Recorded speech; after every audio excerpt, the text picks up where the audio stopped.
మీరు నమ్ముతారా దేవుడు సర్వశక్తిమంతుడని? దేవుడికి అన్ని శక్తులు ఉంటాయి, మేము నమ్మే దేవునికి అయితే అదే జవాబు. That's it. అన్ని శక్తులు ఉంటాయి, లాంగ్వేజ్లు కూడా వస్తాయి అంటారు. సర్వశక్తిమంతుడు, అన్ని వస్తాయి, అన్ని లాంగ్వేజ్లు కూడా వస్తాయి. అసలు లాంగ్వేజెస్ క్రియేటే ఆయన చేసాడు. లాంగ్వేజ్లు ఈ వర్బ్స్, ప్రోవర్బ్స్, ఎవ్రీథింగ్, ఇవన్నీ గ్రామర్ అంతా జ్ఞానం మనిషికి ఇచ్చింది ఆయన. తెలుగు, హిందీ, ఇంగ్లీష్, తమిళ్, మరాఠీ, కన్నడ అంతా. ఎందుకంటే మానవుల్ని సృష్టించింది ఆయనే కదా. ఇవన్నీ ఎందుకు క్రియేట్ చేసిండు దేవుడు? ఒకటే భాష పెట్టి, ఒకటే వ్యవస్థ పెట్టి, ఒకటే మతం పెట్టి ఉంటే అయిపోతుండే కదా మరి. అందుకే క్రైస్తవ్యాన్ని అర్థం చేసుకుని దానికి అన్నిటికీ ఆధారం బైబిల్ గ్రంథంలో ఉంది. మొత్తం అన్నిటికీ ఆధారం ఉంది. భాషల నిర్మాణం వెనకాల దేవుని మహాసంకల్పం ఒక పుస్తకం రాస్తున్నాను నేను. అది తొందరలో రిలీజ్ చేస్తాను. దాదాపుకి ఇప్పటికి చాలా పుస్తకాలు రాశాను. నాకంటే ముందు ఇలాంటి అనేక సంగతులు చెప్పిన మహానుభావులు ఉన్నారు, కానీ ఇంకొంచెం స్పష్టమైన వివరణ ఇవ్వడానికి ఇంకొంచెం బెస్ట్ మెథడ్లోకి వెళ్తున్నాను నేను. కిరణ్ పాల్ గారు, మీరు చిన్నతనంలో ప్రసాదం తిన్నారా? వినాయకుడి దగ్గర పెట్టిన ప్రసాదం కావచ్చు, లేకపోతే చిన్నతనంలో రక్షణలోనికి రాకముందు. ఇప్పుడు రక్షణలో ఉన్నారు, ఇప్పుడు తింటారా? తినానండి. ఇప్పుడు తినరు. ఎందుకంటే నేను నిష్టలో ఉన్నాను, క్రీస్తు దీక్షలో, క్రీస్తు నిష్టలో ఉన్నాను నేను. ఇప్పుడు మీరు ప్రసాదం తినరు, అంతేనా? క్లియరా? బాప్తిసం ద్వారా నేను సిలువ వేయబడి క్రీస్తు కొరకు బ్రతుకుతున్నాను. ఇప్పుడు నా నిష్టకు ఒకటి అడ్డం. ఏం అడ్డం? అయ్యప్పమాల, భవానీమాల, శివమాలలు వేసుకున్న అన్నదమ్ములు చాలా నిష్టగా భక్తి చేస్తారు కదా. చెప్పులు కూడా ఉండవు పాపం వాళ్ళకి, అంత ఖచ్చితంగా భక్తి చేస్తారు. ఈ 21 రోజు లేదా 41 రోజు వారి నిష్టలో ఉన్నప్పుడు తినకూడనివి చాలా ఉంటాయి. మనం పిలిచి ఎంత ప్రేమతో పెట్టినా, గుడిలో పెట్టినా చికెన్, మటన్ లాంటివి తినరు వాళ్ళు. ఎందుకంటే వాళ్ళకు నిష్ట ఉంది, దాన్ని కాపాడుకోవాలి. బలవంతంగా పెడితే వాడికి శాపం వస్తుంది, వాడి పిల్లలకు శాపం వస్తుంది అనే నమ్మకం ఉంది. బలవంతంగా పెట్టకూడదు, తినకూడదు, పెట్టకూడదు. అలాగే భారతదేశం నిష్టలో ఉన్న వాళ్ళని డిస్టర్బ్ చేయదు, దీక్షలో ఉన్న వాళ్ళని డిస్టర్బ్ చేయదు. అలాంటి సంస్కారం కలిగిన నా దేశంలో నేను నిష్టలో ఉన్నానని చెప్తున్నాను. ఈ నిష్టకి బలిగా అర్పించింది, ఏ రూపం ఉందైనా నైవేద్యంగా సమర్పించింది తినకూడదు. మీ ఇంటికి పిలిచి కారంతో పెట్టిన తృప్తిగా తింటాం. రైట్. మీకు అంటే ఇప్పుడు ఒక 2-3 రోజుల కిందట విజయవాడ, ఆంధ్ర ప్రాంతం మొత్తం కూడా ఫ్లడ్స్ తోటి నిండిపోయింది కదా. రైట్. ఆ విపత్తులో మీరున్నారు, కిరణ్ పాలే ఉన్నాడు స్వయంగా. ఒక దేవుడి దగ్గర వండినటువంటి నైవేద్యము లేకపోతే ప్రసాదము మీకు అవసరం, మీకు ఇచ్చినాం, మీరు తింటారా తినరా అది చెప్పి మరి ఇచ్చినాం. ఇదే ఉంది, ఇక్కడ దొరకలేదు, రైసే దొరకలేదు, మీరు తినగా వారం అవుతుంది, తింటారా తినరా? అప్పుడు వాస్తవానికి నేను తినకూడదు. మీరు తింటారా తినరా? అదే నా ప్రశ్న. తినరు. తినను. ఎందుకంటే చావు బతుకుల్లో ఉన్నా కూడా మీరు తినను. అదే ప్రయత్నంలో అక్కడ అయ్యప్పమాల, శివమాల, భవానీమాలలు వేసుకున్న వాళ్ళని పెట్టినా తినరు. అంతే రోషం ఉంటుంది భక్తిలో. మీరు అంటే అయ్యప్పమాల వేసుకునేటటువంటి సోదరులు మీలాంటి పాస్టర్లు ఒకటేనా అంటారు? ఇప్పుడు ఒకటి కాదు, నేను నిష్ట గురించి మాట్లాడుతున్నాను. నిష్ట గురించి. ఎందుకంటే వారు 21 రోజే ఉంటారు. స్పెసిఫిక్గా అయ్యప్ప మాల్లో ఉన్నప్పుడు బూతులు మాట్లాడరు, బూతులు చెప్పరు, బూతులు చూడరు, చావుకు కూడా ఎదురెళ్ళరు. ఇతర కార్యక్రమాలకు ఏదైనా పండుగలు, కొన్ని పండుగలు ఉన్నా కూడా వాటి దగ్గర కూడా పోరు వాళ్ళు. అంత నిష్టతోటి, నియమ నిబంధనలతోటి ఉంటారు వాళ్ళు. మీరు కూడా అంతే ఉన్నారా? అలా ఉన్నాం, అలా ఉంటున్నాం. రోజు అలాగే ఉంటున్నాం. మీరు ఉంటారా? ఎస్. ఒక్కసారి కూడా బూతు మాట్లాడరు. నేను ప్రభుని నమ్ముకొని ఆయనలో రక్షణలోకి వచ్చిన తర్వాత నేనేం బూతులు బూతులు చూడరు. ఎప్పుడో బ్రదర్, నా 8 సంవత్సరాల వయసులో దేవుని స్వరం విన్నాను, 13 సంవత్సరాలకి సేవకు వచ్చాను. ఇంకా బూతులు ఎక్కడివి? లోకంతో నేను గడిపిన సమయం తక్కువ. సరే మీ గురించి ఇట్లుంటే కొంతమంది పాస్టర్ల ముసుగులో ఆడవాళ్ళతోటి అసభ్యంగా వ్యవహరిస్తారా, వ్యవహరించరా? 100% నేను చెప్తున్నాను. పాస్టర్స్ అనేవారు అంటే దేవుడు పిలిచి సేవకు వాడుకునే వారి విషయంలో నేను చెప్తున్నాను, కొందరు ఎవరో ఉన్నారని చెప్పి మొత్తం క్రైస్తవ్యానికి పులిమేస్తున్నారు వీళ్ళు. ఒక 3 బట్టో 4 బట్టో మొత్తం క్రైస్తవ్యానికి పులుముతున్నారు. అసలు అక్కడ క్రైస్తవుడు అనే ఓడే వాడకండి. ఏమనాలి మరి? వాళ్ళని ఏమనాలి అంటున్నా. మనిషి తన స్వబుద్ధితో చేస్తున్న తప్పది. క్రైస్తవ్యం చేయమనట్లేదు, చేపించమనట్లేదు. అందుకే నేను ఒక ఎగ్జాంపుల్ కూడా ఇస్తున్నాను. ఏమిటంటే విలేకరు, చాలామంది తప్పు చేసే విలేకర్స్ ఉన్నారు, తప్పుడుగా నడుచుకునే విలేకర్స్ ఉన్నారు, లంచాల కోసమే పనిచేసే విలేకర్స్ ఉన్నారు. ధమ్కి ఇచ్చి కదా, తెలంగాణ భాషలో మీకు అర్థమయ్యేటట్టు బెదిరించి వాటి కోసమే ఉండే విలేకర్స్ ఉన్నారు. వాళ్ళని బట్టి విలేకర్స్ అందరు అనకూడదు, ఎందుకంటే యథార్థంగా ప్రాణం కూడా ఇచ్చి సేవ చేసిన విలేకర్స్ ఉన్నారు. జర్నలిజం ఏదైతే ఉందో, విలేకరిజం ఏదైతే ఉందో అది పవిత్రమైంది కానీ మన పెద్దలు భావించారు, ప్రకటించారు. మరి వాళ్ళని బట్టి మొత్తం ఈ విలేకర్స్ అందరు ఇలాగే ఉంటారు. కానీ అంటే నేను ఏమంటున్నా అంటే, మీరు అంటున్న మాట వాస్తవం. నిజంగా ఓ సమస్య పైన మాట్లాడినా లేకపోతే ఏ ఇష్యూ పైన మాట్లాడినా కూడా ఇప్పుడున్న పరిస్థితుల్లో కింద వచ్చేటటువంటి కామెంట్స్ ఏంటి అని అంటే, నువ్వు ఎంత గుంజుతున్న వాళ్ళ నుంచి, ఎంత తీసుకుంటున్న వాళ్ళ నుంచి అంటే స్వయంగా నేను కొన్ని ఇష్యూస్ మీద మాట్లాడినటువంటి అంశాల కింద వచ్చినటువంటి కామెంట్స్ ఇవి. ఎందుకు అని అంటే కొంతమంది తప్పులు చేశారు కాబట్టి జనాల స్వభావం జనాలు ఆలోచించే తీరు ఆ విధంగా తయారు చేసిరు. అలా ఆలోచించడానికి కారణం కూడా వాళ్ళే. అట్లాంటప్పుడు దాంట్లో బాధ్యతగా నాకు కూడా ఉంటుంది. అవును వాళ్ళు అట్లా చేసిర్రు అని చెప్పేసి నాకు కూడా ఉంటుంది. దానికి నేను ప్రతిస్పందించి మంచి చెప్పే ప్రయత్నం ప్రజలకు చేయాల్సి ఉంటుంది. ఇప్పుడు మీరు కూడా నేను అంటుంది ఏంటంటే పాస్టర్లు నిజంగానే ఫ్రాడ్ చేస్తారు, దొంగలు ఉన్నారు, చీటర్స్ ఉన్నారు. అసలు ఆ పాస్టర్స్ అనే వర్డే మెన్షన్ చేయకండి. వాళ్ళు తమ వాళ్ళు పాస్టర్లు కాదనండి. మరి అట్లా చేసిన వాళ్ళు పాస్టర్లే కాదనని మీరు అనండి. నేను అదే చెప్తున్నాను, 2 విషయాలు చెప్తున్నాను. మీరు అనుమన్నది కూడా అంటాను, 2 విషయాలు చెప్తున్నాను. దేవుడు పిలవకుండానే సేవకొచ్చి మేము పాస్టర్లు అనుకునే వాళ్ళు చాలామంది ఉన్నారు. దేవుడు పిలిచిన తర్వాత కూడా తమ ఆత్మీయ జీవితంలో పడిపోయే వాళ్ళు చాలామంది ఉన్నారు. వాళ్ళని మీరే అంటారు, అసలు వాడు విలేకరే అనకండి అతన్ని అంటారు మీరు. ఎందుకంటే ఇది పవిత్రమైన వృత్తి, ఏది జ్ఞానమో ఏది న్యాయమో సమాజానికి చూపించే వృత్తి అంటారు. అట్లా అన్నమాట. నేను అదే అంటున్నాను, ఆ వర్డ్ మెన్షన్ చేసి నిందించకండి. ఎందుకంటే నేను చెప్తున్నాను, మీరు రండి నాతో ఉండండి కొన్నాళ్ళు. క్రైస్తవ్యాన్ని వ్యతిరేకిస్తున్న అన్నదమ్ములందరినీ నేను స్వాగతిస్తున్నాను. నేను బయటికి మాట్లాడమే కాదు, ఇంతే ప్రేమ ఉంటుంది నాకు. రైట్. నేను క్లియర్గా అంటా ఎవడైనా తప్పులు చేస్తే మీరు అంటున్నటువంటి జర్నలిజంలో వాడు విలేకరే కాదని చెప్పేసి నేను అదే అంటాను. మీ క్రైస్తవ్యంలో తప్పులు చేసినటువంటి పాస్టర్లు, లేకపోతే ఆడోళ్ళను చేర్చబట్టినటువంటి పాస్టర్లను వాళ్ళు మీరు పాస్టర్లు కాదని చెప్పేసి మీరు వాళ్ళని పాస్టర్స్ అనకండి. మీరు కాదనండి, వాళ్ళు పాస్టర్లే కాదని మీరు అనండి అంటున్నారు. నేను అదే చెప్తున్నాను క్రాంతి గారు. ఈ ఆత్మీయ జీవితంలో ఎలా ఉంటుందంటే, కొందరు ఏ పరిస్థితిలో పడిపోయారో, కొందరు ఏ పరిస్థితిలో అవమానింపబడ్డారో, ఏ పరిస్థితిలో తప్పు చేశారో మనకు తెలియదు. ఇక్కడ కొన్నిసార్లు మనం వన్ సైడే చూస్తాం, ఎప్పుడు పురుషుడినే నిందిస్తుంటాం.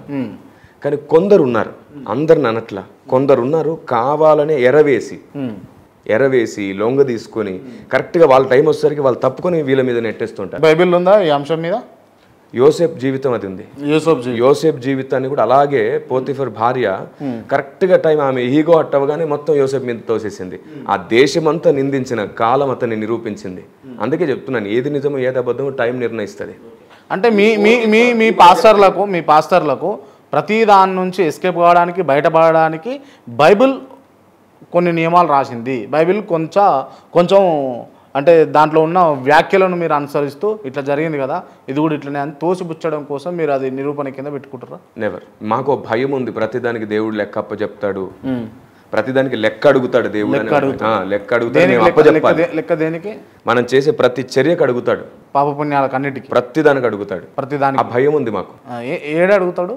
ఎక్కడ అడుగుతాడు? మనం ఎప్పుడైతే ఆయన ముందు నిలబడతామో, నిలబడతారు మీరు? నిలబడరా మీరు ఎప్పుడన్నా? మరణం తర్వాత మన ఆత్మకి నరకమా పరలోకమా అనే ప్రస్తావన వచ్చినప్పుడు దేవుడు లెక్క అడుగుతాడు. రైట్. లెక్క అడుగుతాడు ఖచ్చితంగా. నిమిషానికి ఎంతమంది చచ్చిపోతారు? చాలా మంది చచ్చిపోతారు.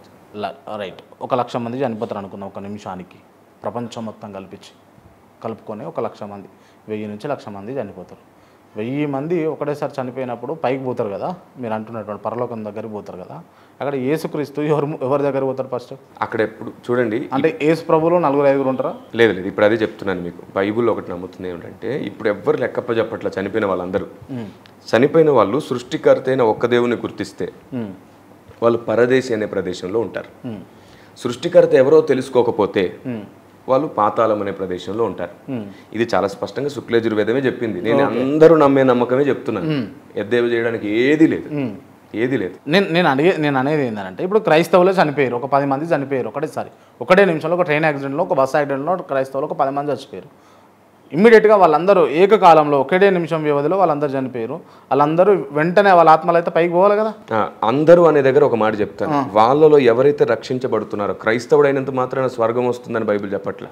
రాదు. వాడి బ్రతకంతా, దీంట్లో కూడా రిజర్వేషన్లు ఉన్నాయంటారు మీరు. వాడి బ్రతకంతా వాక్య ప్రకారంగా దేవునికి నచ్చినట్లు కట్టుకొని బ్రతకాలి. చనిపోయే లోపు కూడా జాగ్రత్తగా బ్రతికి తీరాలి. రైట్. అంటే ఫస్ట్ అయితే అంటే మీరు ఎట్లా బతికిరు, ఏంది, మీరు చేసిన తప్పులేంది, ఫస్ట్ దేవుడికి అది చెప్పుకోవాలి, లెక్క అప్ప చెప్పాలన్నారు కదా. ఆ లెక్క అప్ప చెప్పుకునే కార్యక్రమంలో దేవుడు ఎవరి ముందు ఉంటాడు అంటున్నా? అదే చెప్తున్నాను నేను. మరణించిన వెంటనే లెక్కలోకి వెళ్ళం. మనం పరదేశిలో ఉంటాం. పరలోకానికి వెళ్ళేవారు వీళ్ళు అనే నియమం వస్తే ఖచ్చితంగా మనం పరదేశిలో ఉంటాం. లెక్క ఎవరికి అప్ప చెప్తారు? పరదేశి అంటే లెక్కలు చెప్పిన తర్వాత మీ 10th క్లాస్ రిపోర్ట్లో మీకు పలానా మార్కులు వచ్చినప్పుడు మిమ్మల్ని ఏ గ్రేడ్ లేయాలా, బి గ్రేడ్ లేయాలా అన్నది ఇంటర్మీడియట్ స్కూల్లో, ఇంటర్మీడియట్ కాలేజ్లో చూస్తారు. ఒక రోజు వస్తుంది, దేవుని ముందు హాజరవుతారు. అందరూ హాజరవుతారు. అప్పుడు ఒక్కొక్కరికి ఆయన తీర్పు తీరుస్తారు. ఒక్కొక్కరికి అంటే వెంట లైన్ లో ఉండాల్సిందేనా? ఖచ్చితంగా ఆయన పిలుస్తాడు. పిలిచిన వాళ్ళు వస్తారు, లైన్ లో ఉండడం కాదు. ఆయన ఎవరిని పిలిస్తే వాళ్ళు వస్తారు. ఒక్కటేసారి 10 మందిని పిలుస్తాడా? 10 మంది చచ్చిపోతారు, 10 మంది ఒకటేసారి చెప్తారా? ఇష్టం ఉండదు. ఆయన శక్తి, ఆయన సామర్థ్యత, ఆయన కోటి మంది 10 మందిని పిలిచినప్పుడు 10 మంది యేసు ప్రభువులు ఉండాలి కదా పైన, ఉంటారా? అదే చెప్తున్నా, కోటి రూపాయలుగా ఆయన ఉండగలడు అవసరమైతే. ఇక్కడ ఉన్నాడు, ఇప్పుడు 2-3 ఎక్కడ ఉంటే అక్కడ ఉంటాడు. నేను ఇక్కడ ప్రార్థన చేసి మనం అందరం కూడుకుంటే ఇక్కడ వస్తాడు. ఎక్కడ 2-3 ఉంటే అక్కడ. మీరు ఎంత అపనమ్మకంతో చెప్తా ఉన్నారు ఈడికి వస్తాడు అని చెప్పేసి. ఎక్కడికైనా వస్తాడు, ఆయన మిమ్మల్ని ప్రేమిస్తున్నాడు. అన్న నేను ఒకటి అడుగుతాను, ఆపదలో ఒక ట్రైన్ ఉంది, ఆ ట్రైన్లో మీరున్నారు, ముందులో పట్టాలు తెగిపోయినా ఎట్లా చచ్చిపోతారు ఇంకొక 5 నిమిషాలలో. మీరు ప్రేయర్ చేస్తే ఆ దేవుడు ఆ చర్యను ఆపుతాడా? యాక్సిడెంట్ ఆపుతాడా? చూడండి, అలా చాలా యాక్సిడెంట్లు ఆపాడు కూడా ఆయన. ఆపిండా? కొన్ని యాక్సిడెంట్ జరుగుతుంటే కొన్ని ఎందుకు ఆపడు? అసలు ఇది అడగాలంటే మొత్తం అందరిని అడగాలి, పెద్దలను అందరినీ కూర్చుని పెట్టి. పెద్దలంటే ఎవరు? మొత్తం హైందవులు, ముస్లిమ్స్, క్రైస్తవులు. రైట్, మీరు హైందవుల విషయం తీయకండి. ఎందుకు ఈ మాట చెప్తున్నా అంటే, ఫస్ట్ హైందవ దేవుళ్ళే కాదని చెప్పేసి నమ్మేటటువంటి వ్యక్తులు మీరు. మీరు అడగొద్దు కదా వాళ్ళ గురించి, అవసరమే లేదు. ఇక హైందవ ధర్మాల గురించి, హైందవ సంస్కృతుల గురించి, హైందవ సంబంధించినటువంటి గ్రంథాల గురించి కూడా మీకు అవసరం లేదు. ప్రశ్నలు ఎక్కడి నుంచి వస్తాయి? ప్రశ్నలు నేను అడుగుతాను ఇప్పుడు మిమ్మల్ని. ఎవరి పక్షాన్ని అడుగుతున్నారు? ఎవరి పక్షాన కాదు, న్యూట్రల్గా అడుగుతా ఉన్నా. దేవుడు ఉన్నాడా లేదా, నిజం అన్వేషణ అనే ప్రోగ్రామ్ ద్వారా నేను నిన్ను అడుగుతున్నా, మిమ్మల్ని అడుగుతున్నా. చెప్పండి. నిజం మీరు అడిగే ప్రతి ప్రశ్న ప్రస్తుతం సమాజంలో అందరికి ఉంది కాబట్టి నేను అందరిని ఉద్దేశించి చెప్తున్నాను. అన్ని వర్గాలలో కూడా ఈ ప్రశ్నకు జవాబు చెప్పే బాధ్యత ఉంది. అన్ని వర్గాల వరకు ఈ ప్రశ్నకు దేవుడు ఎందుకు ఆపట్లేదు? ఎందుకంటే ఈ ఆత్మీయ జీవితం ఎలాంటిదంటే మనకు ఒక్క నిమిషంలో ఒక్క రోజులో అర్థమైపోయేది కాదు. తప్పకుండా దేవుడు అర్థం కావాలి, దేవుని న్యాయం అర్థం కావాలి, దేవుని వ్యూహం అర్థం కావాలి, లీలలు అంటారే అవన్నీ అర్థం కావాలి. అర్థం కాకుండా భక్తి ఎప్పుడు కొనసాగదు. అంటే ఒక వ్యక్తిని కావాలని దేవుడే పుట్టిస్తాడు, కావాలని దేవుడే చంపుతాడు అంటారు. ఎప్పటికి కావాలనే వర్డ్ కంటే కూడా దేవుడు ఒక వ్యక్తిని పుట్టిస్తాడు, ఎప్పుడు చనిపోవాలో కూడా ఆయన చూస్తాడు. కానీ ఈయన చంపాలనుకోడు. వారు ఎప్పుడు చనిపోతాడనేది భవిష్యత్ ఎరిగినవాడు, త్రికాలుడు దేవుడు కాబట్టి ఆయన ముందే ఎరిగినవాడు. రైట్. ఇప్పుడు మీలాంటి వాళ్ళు, అంటే మీలాంటి ఇన్ ద సెన్స్ మీరు గొప్ప పాస్టర్లు, అంటే మీరు ఇతర పాస్టర్లతో పోలిస్తే కొంచెం సౌమ్యంగా మాట్లాడుతూ ఉంటారు. అంటే మీరు మంచోళ్ళు అని చెప్పేసి నేను నమ్ముతున్నా. సో ఇప్పుడు మీరు ఇంత మంచిగా మాట్లాడారు కదా, మీకు చావే ఉండొద్దు, దేవుడు మిమ్మల్ని చంపొద్దు అని అది కుదురుతుందా? కుదరదు.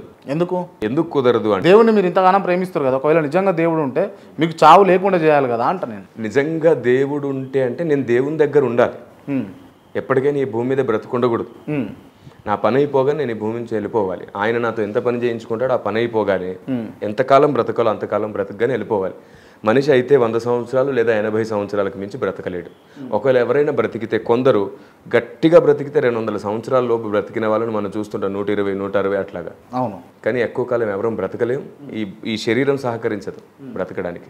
అంటే కొత్త శరీరం ఇవ్వచ్చు దేవుడు మీకు. దాని పేరే మహిమ శరీరం. మహిమ శరీరం అంటే ఆ తర్వాత ఇంకా అక్కడ ఉంటాం మనం. దేవుడు అంటే మీకున్నటువంటి వ్యూలో, మీకున్నటువంటి పాయింట్లో దేవుడు అంటే యేసుక్రీస్తు మాత్రమే. ఎందుకంటే యేసుక్రీస్తు మాత్రమే అందరికీ దేవుడు.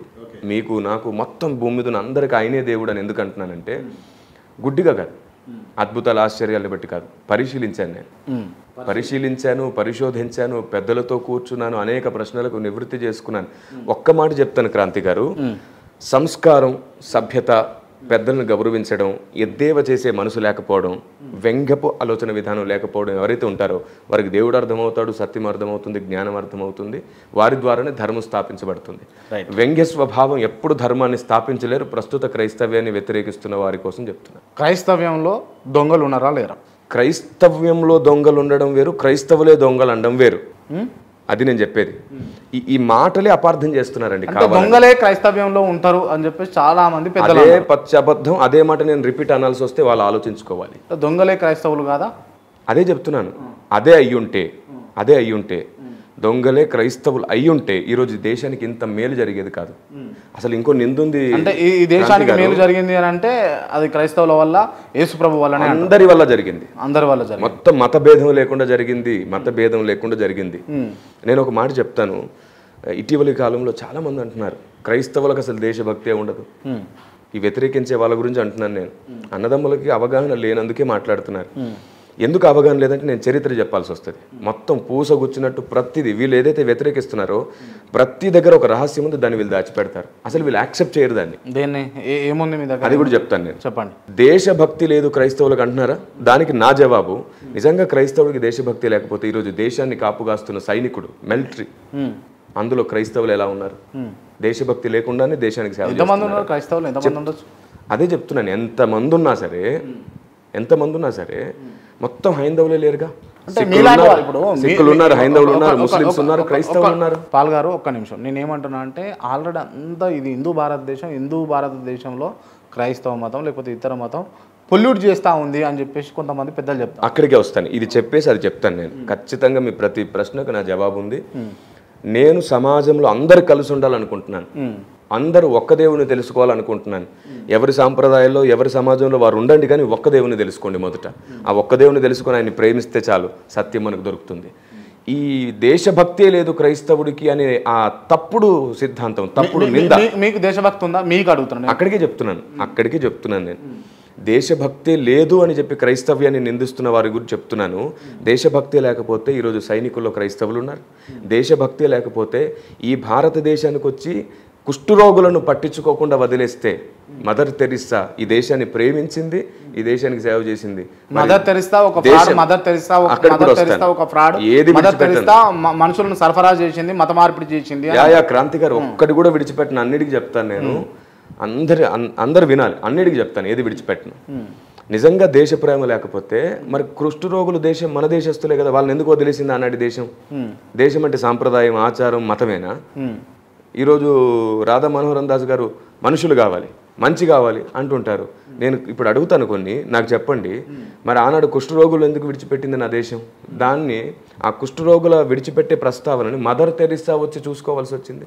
క్రైస్తవులకు దేశభక్తి లేకపోతే రాజా రామ్మోహన్ రాయ్ గారితో కలిసి విలియం కేరీ గారు సతీ సహగమనాన్ని ఎట్లాగా విరోధించారు? దేశం మీద ప్రేమ లేకపోతే, దేశానికి అంత మేలు చేయాలని మనసు లేకపోతే, దేశం మీద ప్రేమ లేకపోతే ఇంత జరుగుతుందా? కాటన్ దొర గారు ఎవరు? క్రైస్తవుడే కదా. మరి ఆయన దేశం మీద ప్రేమ లేకపోతే ఈ దేశాన్ని ఎలా కాపుగాయాలనుకున్నాడు? చూడండి, భారతదేశంలో దేశం మీద ప్రేమ లేకపోతే గాంధీజీ గారితో కలిసి క్రైస్తవులు పోరాడేవారే కాదు. టైటస్ గారు ఎవరు? క్రైస్తవుడే కదా. గాంధీజీ గారితో పోరాడాడే. కాబట్టి క్రైస్తవులకు దేశభక్తి లేకుండా చేస్తారనేది తప్పుడు నింద. రైట్, అది గతంలో చేసిన వాళ్ళ గురించి మీరు చెప్తారు. ఇప్పుడు ఉన్నటువంటి క్రైస్తవులకు దేశం పట్ల ప్రేమ ఉన్నదా, గౌరవం ఉన్నదా? ఉంది. మీకుందా? మీకు కిరణ్ పాల్ గారు ఖచ్చితంగా ఉంది. దేశం అంటే ఖచ్చితంగా. నేను నా దేశాన్ని ప్రేమించకపోతే నా దేశానికి నేను సువార్త అంటే మీరు వందే మాతరం, అదే విధంగా జనగణమన పాడరు, మీ నోటి నుంచి రాదు. వందే మాతరం అనే ప్రస్తావన, జనగణమనం అనే ప్రస్తావన, భారత్ మాతాకి జై అనే ప్రస్తావన, మేరా భారత్ మహాన్ అనే ప్రస్తావన నేను నా వీడియోస్ లో చాలా సార్లు చేశాను. క్రాంతి గారు, నేను ఏం చెప్తున్నానంటే అవగాహన లేకపోతే వాటిని అనట్లేదు వీళ్ళు. ఎందుకు అనట్లేదు కూడా చెప్తాను. నేను అదే చెప్తున్నాను. మీరు చెప్పండి. అదే చెప్తున్నాను క్రాంతి గారు, అదే చెప్తున్నాను. అసలు ఎందుకు అనట్లేదో చెప్తే ఎందుకు అనరో కూడా వాళ్ళకి అర్థం కావాలి. చెప్పండి. భారత్ మాతాకి జై అని చెప్పి చాలా మంది ముస్లిం సోదరులు కూడా అనట్లేదు, క్రైస్తవులు కూడా అనట్లేదు. ఎందుకు అనట్లేదంటే భారత్ మాతాకి కాషాయపు వస్త్రాన్ని తొడిగించింది హైందవ్యం. ఎందుకు మీరు ఓన్ చేసుకున్నారు? భారతదేశం అందరిది. స్వతంత్రం హైందవుల వల్లే రాలేదు. సిక్కుల వల్ల, హైందవుల వల్ల, క్రైస్తవుల వల్ల, ముస్లిమ్స్ వల్ల, జైనుల వల్ల అందరు కలిసి పోరాడారండి. అందరి వల్ల వచ్చింది. భారత మాత అయితే అందరికీ తల్లి అవ్వాలి. కాషాయ వస్త్రం వేసి బొట్టు ఎందుకు పెట్టారండి? అంటే ఇప్పుడు జెండా వస్త్రంతో కదా, జెండా రంగుతో చీర కట్టారు, అందరికి సొంతం అయిపోయింది. బొట్టు పెట్టడం ఎందుకు? దేవతగా చిత్రీకరించడం ఎందుకు? తల్లిగా చూపించండి, తల్లిని గౌరవించడం అందరికీ తెలుసు. మోస్ట్లీ అందరు కూడా బొట్టు పెట్టుకుంటారు కదా. అసలు ఒక మతాన్ని ప్రతిబింబింపజేస్తుంది బొట్టు. నేను అదే అంటున్నాను, మతపరమైన దాన్ని పక్కన పెట్టండి, సాంప్రదాయ ప్రకారమైనది అయితే ఉందో దాన్ని పక్కన. అందరూ కలిసి ఉండడానికి ఆటంకం అయిపోయారు కదా. ఈ కాషాయపు చీర కట్టేసిన తర్వాత అందరికి అడ్డమైపోయింది. ఎలా అంటారు? దేవతగా చిత్రీకరించి మా దేవతకు జయగొట్టండి అన్నట్టు అవలా. అసలు విచిత్రమైన వాదన ఏంటంటే క్రాంతి గారు, ఇది చెప్పాలి నేను ఖచ్చితంగా. విచిత్రమైన వాదన ఏమిటంటే, నువ్వు భారతదేశంలో ఉండాలంటే భారతీయుడు అయితే జై శ్రీరామ్ అనాలంటారు ఏమిటండి? అసలు ఇదేమి నినాదం? భారతదేశంలో ఉండాలంటే, భారతీయుడుగా నువ్వు ఉండాలంటే, ఈ పేరు ప్రస్తావించాలంటే అది ఎంత విచిత్రం. దేవుడి పేరు పలికితేనే భారతదేశంలో ఉండాలని అంటే రాంగ్ అది. అంటే దేవుడిని ప్రభువుని మొక్కితే మాత్రమే మీరు స్వర్గంలోకి పోతారు, లేకపోతే నరకంలోకి పోతారు. మీరంటే తప్పు కాదు. లేదు బైబుల్ లేదు. ప్రభువా ప్రభు అని పిలిస్తే కుదరదని బైబులే చెప్పింది.